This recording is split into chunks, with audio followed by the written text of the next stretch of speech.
الحمدللہ رب العالمین والصلاة والسلام علی رسولہ الکریم اما بعد فاعوذ باللہ من الشیطان الرجیم بسم اللہ الرحمن الرحیم ان کثیرا من الاحبار والرہبان لَيَأْكُلُونَ أَمْوَالَ النَّاسِ بِالْبَاطِلِ وَيَصُدُّونَ عَنْ سَبِيلِ اللَّهِ صدق اللہ العظیم۔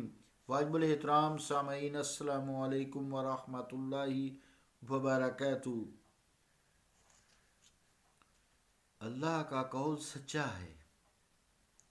آیت کریمہ جو تلاوت کی، اس کا ترجمہ سماعت کیجیے کہ بے شک احبار اور رہبان یعنی اہل کتاب کے علماء اور ان کے راہب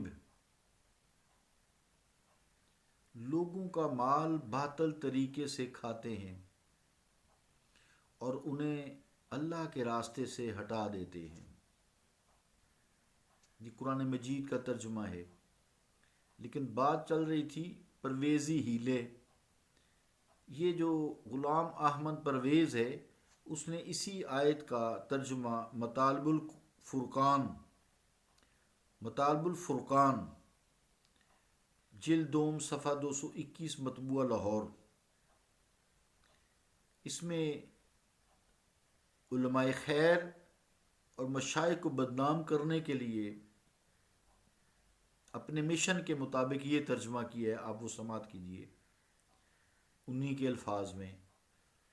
وہ لکھتے ہیں احبار اور رہبان کو، علماء و مشائخ کی اکثریت کا یہ عالم ہے کہ وہ لوگوں کا مال ناجائز طریقے سے کھاتے ہیں اور بجائے اس کے کہ خدا کی طرف جانے والے راستے پر چلائیں، الٹے ان کی راہ میں روک بن کر کھڑے ہو جاتے ہیں۔ استغفر اللہ۔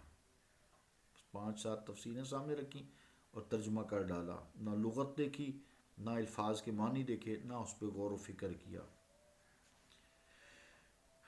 تاکہ یہ اس لیے کہ یہ کر رہے ہیں، ان کے آج کل پیروکار بھی یہی کر رہے ہیں، تاکہ مشائخ اور حقیقی علماء جو علماء خیر ہیں اور جو مشائخ طریقت ہیں، جو تزکیہ نفس والے لوگ ہیں، جو باطنی علوم اور ظاہری علوم رکھتے ہیں اور اللہ تعالیٰ کے متقی لوگ ہیں، ان کی عزت و تکریم کم ہو جائے، ایسا نہیں ہو سکتا۔ اس کا زندہ ثبوت کسی نے دیکھنا ہو، لاہور میں حضرت علی حجویری رحمۃ اللہ علیہ کے مزار پر زائرین کا ہجوم دیکھیے۔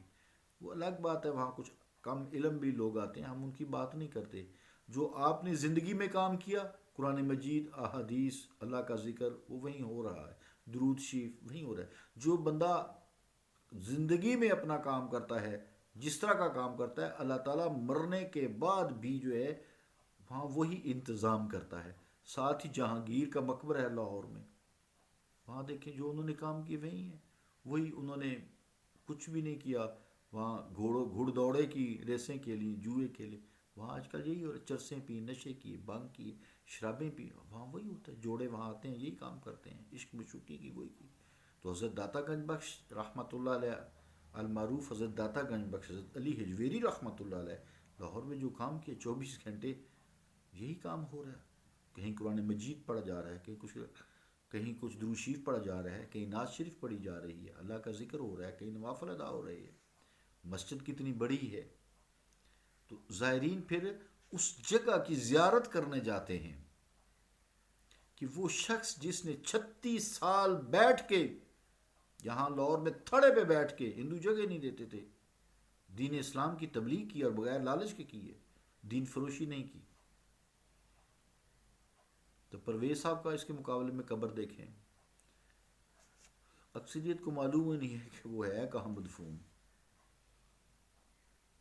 ساری عمر حالانکہ ان کے مطابق یا ان کے پیروکاروں کے مطابق انہوں نے قرآن مجید اور دین متین کی خدمت میں گزاری، ان کے مطابق گزاری نہیں ہے، مخالفتیں کی ہیں نیک لوگوں کی، اور اپنے پیچھے اپنا ایک مشن اور مسلک بھی چھوڑا ہے، پرویزی فرقہ جسے کہتے ہیں۔ اسی طرح مولانا ظفر علی خان صاحب جن کو علم و ادب اور تخلیق پاکستان کے سلسلے میں خاصی شہرت اور خاص مقام حاصل ہے، اور ان کی خدمات کو خراج تحسین پیش کرنے کی خاطر ہر سال حکومت ان کے یوم وفات پر جو میڈیا ہے اس پہ خصوصی، اب تو خیر بہت کم ہو گیا، خصوصی پروگرام نشر کرتی ہے، اہتمام کرتی ہے۔ وزیر آباد میں مدفون ہے، ذرا ان کے مزار پر زائرین کا ہجوم دیکھیے، کچھ بھی نہیں۔ کیا وجہ ہے بھائی؟ پرویز صاحب نے عمر بھر پرویز صاحب نے عمر بھر ساری عمر بزم خود، یہ لفظ بزم خود اسلام کی خدمت کی، اور ظفر علی خان نے دنیائے صحافت و ادبیات میں بلند مقام حاصل کیا۔ مگر حضرت علی حجویری رحمۃ اللہ علیہ، یہ ذرا کمپیرزن کر رہا ہوں، حضرت علی حجویری رحمۃ اللہ علیہ اور دیگر جلیل القدر بزرگان دین کی طرح کہیں بھی چلے جائیں، اسلام آباد گولڑا شریف چلے جائیں، ملتان میں حضرت بہاؤالدین زکریہ کے پاس چلے جائیں، یا کہیں جتنے بھی یہ ہیں مزارات، حضرت امام حسین چلے جائیں، پیسے لگا کے لوگ لاکھوں لگا کے زیارت کے لیے جاتے، یا یہاں حضرت حمزہ رضی اللہ تعالیٰ مدینہ شریف، حضور علیہ الصلوۃ والسلام، انبیاء سارے دیکھ لیں، انبیاء، صدیقین، شہداء، صالحین کے مزارات پر ہجوم رہتا ہے، لوگ زیارت کے لیے جاتے ہیں کہ یہ کون سی جگہ پہ مدفون ہے۔ تو حضرت علی حجویری رحمۃ اللہ علیہ المعروف حضرت داتا گنج بخش اور دیگر جلیل القدر بزرگان دین کی طرح ان کے جو مقابر ہیں، ان کی مقابر ہیں، مرجع خلائق بنے ہوئے ہیں، وہاں مخلوق آتی ہے زیارت کے لیے، اور ان کے پسماندگان میں تو فاتحہ خوانی اور ایصال ثواب کے منکر ہیں، اور ساتھ آیت بھی پیش کرتے ہیں اللہ الانسان الا ما سعى، انسان کے لیے وہ جو کوشش کر گیا ہے، اب وہ جانے، وہ کام جانے، پیچھے کوئی دعا کرنے والا کوئی نہیں ہے۔ اور حالانکہ ہم نماز میں پڑھتے ہیں، اتنی بھی عقل نہیں ہے، نماز میں دیکھیں یہ قرآن بھی ہے، رب اجعلنی مقیم الصلاۃ ومن ذریتی ربنا وتقبل دعاء ربنا اغفر لی ولوالدی وللمؤمنین یوم یقوم الحساب۔ اور اگر یہ نماز پڑھتے ہیں اس کفرانہ حالت میں بھی، جسے مرزئی پڑھتے ہیں سارے، یہ پتہ ہی آپ کو سب، تو دعا تو وہ کر ہی رہے ہیں، تو جو لے کر گئے ہیں پھر کیا دعا قبول ہوگی، اور ان کے ساتھ کیا بنے گا، ان کے حق میں کیا ہوگا؟ کچھ بھی نہیں۔